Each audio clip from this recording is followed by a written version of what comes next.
Here's a story that somehow is not one of the biggest pieces of news in the world today. Israeli forces have bombed a cafe, one of the few cafes still operating in the entirety of Gaza, since basically every business there has been destroyed.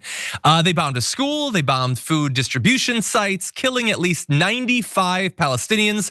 They also attacked a hospital, yet again, wounding several more people. So nearly 100 Palestinians were massacred at a school and a hospital and a food distribution site and a popular cafe. And if you regularly follow one of the relatively limited number of news sites that cover this sort of thing when it happens, so like Democracy Now! Or Al Jazeera, BBC, that sort of thing, you might think, well, I've heard about this. John, I remember you covered this on Friday on the Young Turks.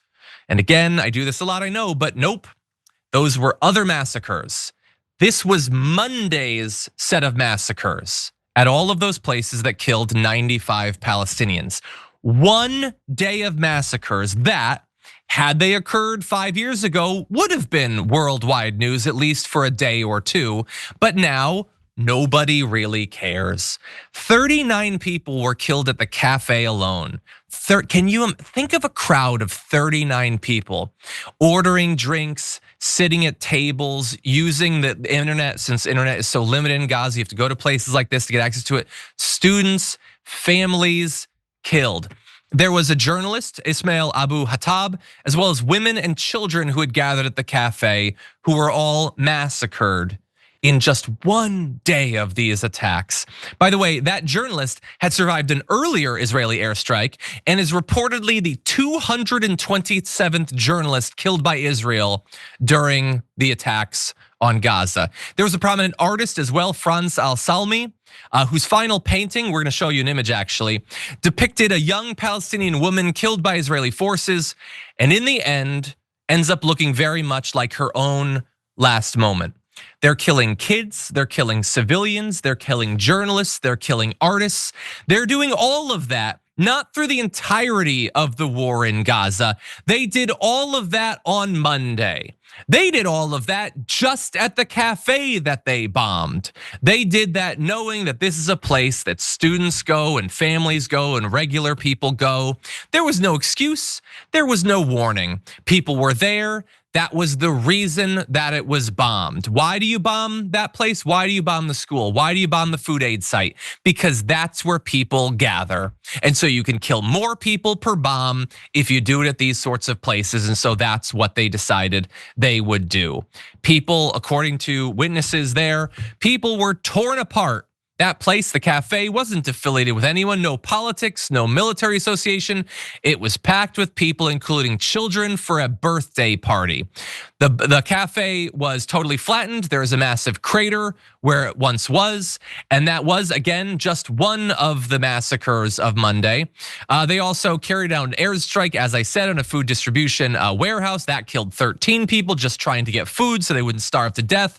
Yafa School in Gaza City was also bombed. 5 schools in total were bombed just on Monday. By the way, a hospital, as I said, was bombed. The WHO has documented more than 700 attacks on healthcare facilities during this conflict. And all of this is so obvious, and it can be obvious, by the way. You don't need to they don't even come out with statements that supposedly Hamas was there or there were tunnels beneath the cafe. They don't even do that anymore. They haven't done that for months. Because nobody's watching, because nobody cares. You blow up the place because students were there. You blow up the aid site because families were there. You blow up the hospital because wounded people are there. You blow all of this up to kill the people and destroy the infrastructure, because in the end, any person that you kill is one less person you're gonna have to get out of there when you ethnically cleanse it. Each building you bomb is one less place that's gonna have to be demolished by construction crews before you clear it all out and start building villages and resorts and hotels and just awesome places for Israelis to eventually spend their time in. Because the goal is obvious. It is the utter ethnic cleansing of this territory. And now they can pursue it far more aggressively and transparently than ever before. And when I say transparently, I don't just mean in terms of the military strategy.